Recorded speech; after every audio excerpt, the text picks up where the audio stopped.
This is the Chassidic Story Project with Barak Hullman, podcasting from Jerusalem, Israel. This podcast is sponsored by listeners just like you. To become a supporter of this podcast, please go to HasidicStory.com, HASIDIC story.com. You'll never know, you'll never know, you'll never know, you'll never know. In the city of Prague, it was the end of the sales day, and all of the merchants were packing up their stalls, ready to go home. All but one, the perfume merchant, who was so miserable since nobody was buying any perfume from him. An entire day might pass and hardly anybody came into the perfume store. Meanwhile, his neighbor, the oil merchant, was so successful that he had to hire another worker to help him with all the sales. And as the perfume merchant is pouring the perfume back into the large casks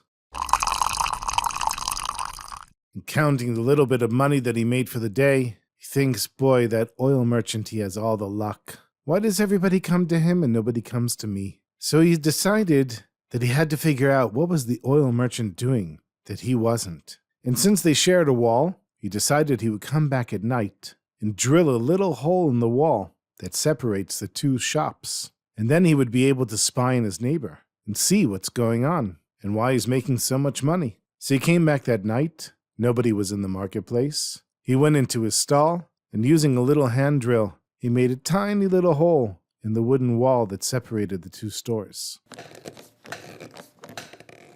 He didn't really know what he was going to do with the hole in the wall, but he figured at least I can see what's going on over there. But then the next day, he figured it out. As the sun was setting and everybody was closing up their shops, the perfume merchant looked into the hole in the wall, and he saw his neighbor, the oil merchant, counting up all the coins that he had made for the day. The coins were shining, and they were in all kinds of denominations. 1s, 5s, 10s, even 20s. He took all the coins and put them into a red handkerchief. Put the handkerchief into his pocket. He blew out the lamp, closed the door, and walked out into the street where all the merchants were leaving for the day. Just then, the perfume merchant runs out of his store, and he starts screaming, "Police! Police! Help! This man over here stole all my money. It's wrapped in a red handkerchief." And the police come running. They stop the oil merchant. They say, "Show us what's in your pockets." And he said, "The handkerchief, it's mine." They said, Yeah, show us what's in your pockets." So he slowly takes out the handkerchief with the coins, and right away the police handcuffed him, took him away, threw him in jail,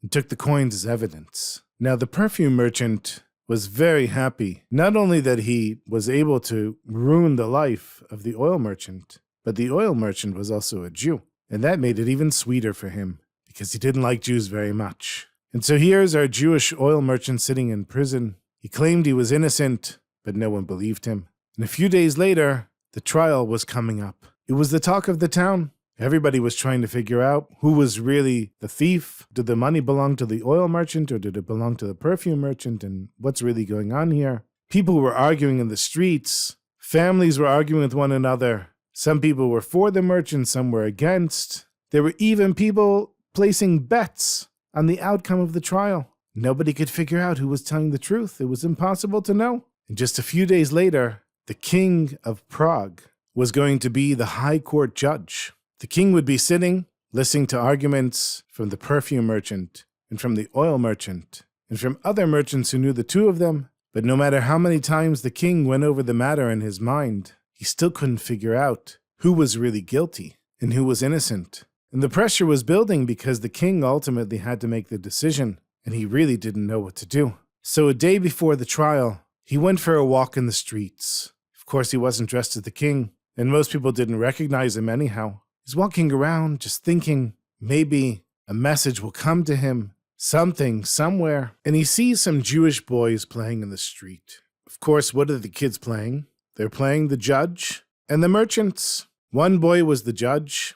There was the perfume merchant was another boy, and the oil merchant was another boy. And the judge says to him, Each of you state your claims. So the oil merchant says, I'm innocent. The money is mine. I never stole any money from anyone. The perfume merchant said, we all know that Jews are thieves. Everybody knows that they steal from everyone, and he stole from me. I'm a very successful perfume merchant. He took all my money and put it in his red handkerchief. The arguments are going back and forth, and nobody can seem to figure out who's telling the truth. And of course, the king is watching the whole trial from a distance on the street. The boy who's playing the judge, he says, okay, have the court clerk bring in a bowl of boiling water. So the boys go and they get some boiling water. They bring it, they put it in a bucket, and they say to their friend, the judge, well, what are you going to do with this? He said, relax, okay? I'm the judge here. I know how this works. So the kids are waiting to see how is their friend Yehuda going to judge the trial. And Yehuda, he says, now take the coins and put them one by one in the boiling water.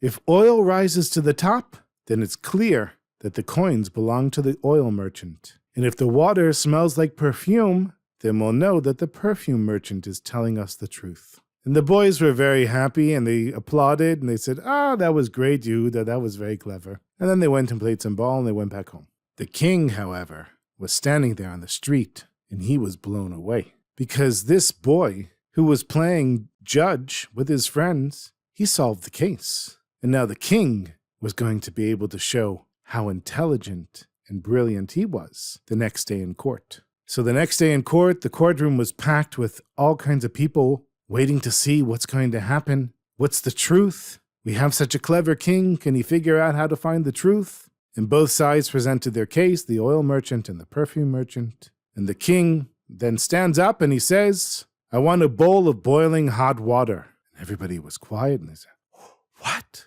The king wants hot water? What for? What's going on here? There's this murmur and everybody's talking with one another. And the boiling water is brought out. And then the king said, bring me the red handkerchief with the coins. And he takes them and drops them one by one into the boiling water.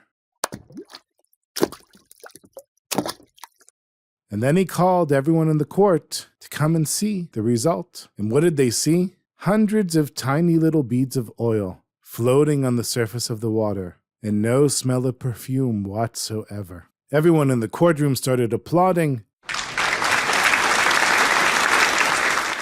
Immediately, the perfume merchant was handcuffed and taken to prison, and the oil merchant was released with the king's apology for arresting him by mistake. And life went on in Prague without anybody thinking about the case again. But that little boy, Yehuda, his name was Yehuda Lo, and he grew up to become one of the greatest rabbis we've ever known. Today we know him as the Maharal from Prague.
It's quoted in the Tanya, quoting the Talmud, that a person who serves Hashem goes over their learning 101 times, while one who doesn't serve Hashem only reviews their learning 100 times. And that's why it was the custom in the times of the Talmud to review each lesson 101 times. The Talmud explains this with an analogy of the donkey drivers in the market at the time. They would charge 1 zuz for going 10 Persian miles, but 2 zuz for going 11 miles, since that was beyond the regular custom of the time. And so we learned that the 101st is beyond the normal practice, and it's equivalent to all the previous 100 times combined. It even goes beyond the 100 times by giving extra strength. And that's why it says that a person who reviews their learning 101 times is one who truly serves Hashem. So together, my friends, we've reached story 101. And we're not only going to review the Chassidic stories again and again and again, we're going to keep going higher and higher.